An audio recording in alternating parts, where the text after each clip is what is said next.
രാജ്യത്തെ 16 NIA അതിവേഗ raid. നിരോധിത തീവ്രവാദ സംഘടനകളുടെ സാന്നിധ്യമുണ്ടെന്ന് കണ്ടെത്തിയ ഇടങ്ങളിലാണ് ദേശീയ സുരക്ഷാ ഏജൻസിയുടെ റെയ്ഡ് ഇന്ന് രാവിലെ മുതൽ നടക്കുന്നത്. കർണാടകയിൽ 2022 കൊല്ലപ്പെട്ട യുവമോർച്ച നേതാവായിരുന്ന പ്രവീൺ നൊട്ടാരുവിന്റെ കൊലപാതകവുമായി ബന്ധപ്പെട്ട അന്വേഷണത്തിലാണ് ഇപ്പോൾ നടക്കുന്ന റെയ്ഡെന്ന് NIA നൽകുന്ന വിവരം. കർണാടകയിലെ ബെല്ലാരി, കുടക് അടക്കമുള്ള നിരവധി പ്രദേശങ്ങളിൽ അതിരാവിലെ മുതൽ തന്നെ NIA സംഘം റെയ്ഡ് ആരംഭിച്ചിരുന്നു. തമിഴ്നാട്ടിലെ വിവിധ പ്രദേശങ്ങളിലും ഇതിനോടനുബന്ധിച്ച് റെയ്ഡുണ്ട്.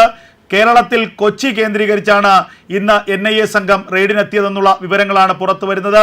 കൊച്ചിയിൽ ഏത് മേഖലയിലാണ് റെയ്ഡ് നടക്കുന്നത് എന്ന വിവരം സംബന്ധിച്ച് ഇതുവരെ കൃത്യമായ ഒരു വ്യക്തതയില്ല. അതേസമയം പ്രവീൺ നൊട്ടാരു വധക്കേസുമായി ബന്ധപ്പെട്ട് 2022 തന്നെ NIA അന്വേഷണം ഏറ്റെടുത്തിരുന്നു.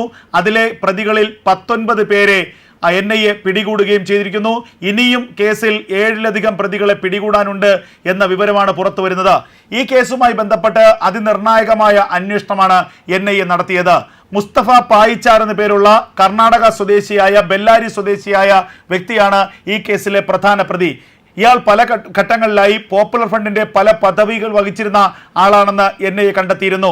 രാജ്യത്ത് നിന്ന് യുവാക്കളെ തീവ്രവാദത്തിലേക്ക് റിക്രൂട്ട് ചെയ്യാൻ വേണ്ടിയുള്ള ഇടനിലക്കാരനായി പ്രവർത്തിച്ചിരുന്നു മുസ്തഫ പായിച്ചാർ എന്ന ഞെട്ടിപ്പിക്കുന്ന വിവരമാണ് അന്ന് NIA കണ്ടെത്തിയത്.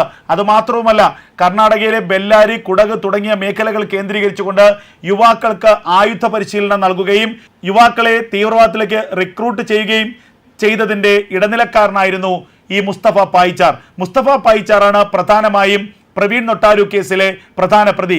മുസ്തഫ പായിച്ചാർ റിക്രൂട്ട് ചെയ്ത നിരവധി പേരെ പോപ്പുലർ ഫ്രണ്ടിന്റെ സജീവ പ്രവർത്തകരായിരുന്ന ആളുകളെയാണ് കൊലപാതകത്തിന് നിയോഗിച്ചത്.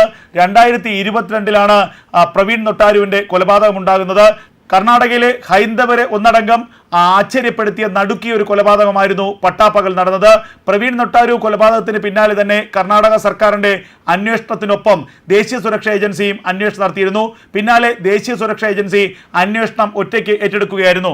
രാജ്യവിരുദ്ധ ശക്തികൾക്ക് ഈ കൊലപാതകത്തിൽ പങ്കുണ്ട് എന്ന് കണ്ടെത്തിയ സാഹചര്യത്തിലായിരുന്നു ദേശീയ സുരക്ഷാ ഏജൻസി ഈ അന്വേഷണം ഏറ്റെടുത്തത്. പോപ്പുലർ ഫ്രണ്ടിന്റെ പ്രവർത്തകരാണ് കൊലപാതകത്തിന് പിന്നിലെന്ന് അന്ന് തന്നെ കണ്ടെത്തിയിരുന്നു. അതുമാത്രവുമല്ല, കർണാടക കേന്ദ്രീകരിച്ച് നടക്കുന്ന തീവ്രവാദ പ്രവർത്തനത്തിലേക്ക് വെളിച്ചം വീശിയ അന്വേഷണം കൂടിയായിരുന്നു പ്രവീൺ നൊട്ടാരു വധക്കേസിനെ കുറിച്ചുള്ള അന്വേഷണം.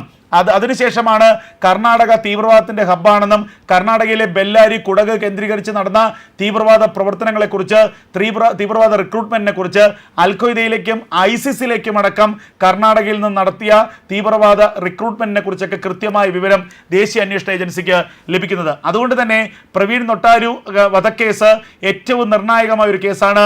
രാജ്യത്തെ തീവ്രവാദത്തിന്റെ ശൃംഖലകളെക്കുറിച്ച് അന്വേഷണ സംഘത്തിന് കൃത്യമായി വിവരങ്ങൾ ലഭിച്ചത് പ്രവീൺ നൊട്ടാരു വധക്കേസിനെ കുറിച്ചുള്ള അതിനെ പിന്തുടർന്ന് നടത്തിയ അന്വേഷണത്തിലാണ് എന്നുള്ളത് വ്യക്തമാണ്. അതുകൊണ്ട് തന്നെ ഈ കേസിന്റെ പ്രസക്തി ഏറെ വലുതാണ്.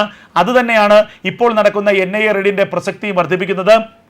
കേരളത്തിലടക്കം ഇപ്പോഴും തീവ്രവാദത്തിന്റെ വേരോട്ടമുണ്ടെന്നും മുൻ പോപ്പുലർ ഫ്രണ്ട് പ്രവർത്തകരായ നിരവധി പേർ ഈ കേസുമായി ബന്ധപ്പെട്ട് ഇപ്പോഴും പിടിയിലാകാനുണ്ടെന്നും NIA വ്യക്തമാക്കുന്നുണ്ട്.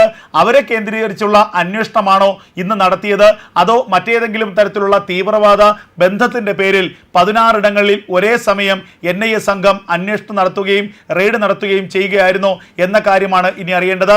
അധികം വൈകാതെ തന്നെ NIAയുടെ ഔദ്യോഗിക സ്ഥിരീകരണം ഇക്കാര്യത്തിലുണ്ടാകും. NIAയുടെ വാർത്താക്കുറിപ്പ് ഇതുമായി ബന്ധപ്പെട്ട് ഉണ്ടാകുമെന്ന് തന്നെയാണ് കരുതപ്പെടുന്നത്. കർണാടകയിലാണ് ഏറ്റവും കൂടുതൽ റെയ്ഡ് നടക്കുന്നത്. 12ഓളം പ്രദേശങ്ങളിൽ, 12ഓളം കേന്ദ്രങ്ങളിൽ കർണാടകയിൽ ഇന്ന് പുലർച്ചെ മുതൽ NIAയുടെ റെയ്ഡ് നടക്കുന്നുണ്ട്. തമിഴ്നാട്ടിൽ 4ലധികം കേന്ദ്രങ്ങളിൽ റെയ്ഡ് നടക്കുന്നു എന്നാണ് ലഭിക്കുന്ന വിവരം. കേരളത്തിൽ എറണാകുളം ജില്ലയിലാണ് റെയ്ഡ് നടക്കുന്നത്. കൊച്ചിക്ക് സമീപമോ കൊച്ചി കേന്ദ്രീകരിച്ചോ ആണ് റെയ്ഡ് നടക്കുന്നത് എന്ന വിവരമാണ് ഏറ്റവും ഒടുവിലായി ലഭിക്കുന്നത്. 16 ഇടങ്ങളിൽ NIA നടത്തുന്ന റെയ്ഡ് ഏറെ ഗൗരവമുള്ളതാണ്, നിർണായകമാണ്. രാജ്യത്തെ തീവ്രവാദ ശൃംഖലകളിലേക്ക് അല്ലെങ്കിൽ അവരുടെ അടിവേരറുക്കുന്നതിന് വേണ്ടിയുള്ള ഒരു വമ്പൻ ഓപ്പറേഷനാണ് NIA ഇന്ന് പുലർച്ചെ മുതൽ നടത്തി വരുന്നത്.